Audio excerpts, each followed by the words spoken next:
ABŞ administrasiyası İranla mümkün sülh danışıqlarına razılıq məsələsini müzakirə etməyə başlayıb. Bu barədə Axios portalı məlumat yayıb. Məlumata görə ABŞ prezidenti Donald Trump'ın administrasiyası müharibənin başlamasından 3 həftə sonra növbəti mərhələni və İranla mümkün danışıqların formatını müzakirə edir. Vaşinqtonda döyüş əməliyyatlarının daha 2-3 həftə davam edəcəyi gözlənilir. Eyni zamanda diplomatik prosesə hazırlıq aparılır. Qeyd olunur ki, Trump'ın xüsusi nümayəndəsi Steve Witkoff və Jared Kushner bu müzakirələrdə iştirak edir.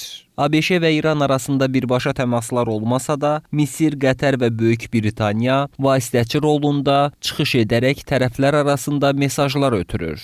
Mənbələrin məlumatına görə İran danışıqlara maraq göstərir, lakin sərt şərtlər irəli sürür. Bu şərtlərə atəşkəs, müharibənin yenidən başlamayacağına zəmanət və kompensasiya daxildir. Axios yazır ki, ABŞ tərəfi mümkün razılaşma çərçivəsində Hörmüz boğazının açılmasını, İranın raket proqramını 5 il müddətinə dayandırmasını, uranın zənginləşdirilməsinin dayandırmasını və Natans, İsfahan və Fordo obyektlərində reaktorların fəaliyyətinin dayandırılmasını tələb edir.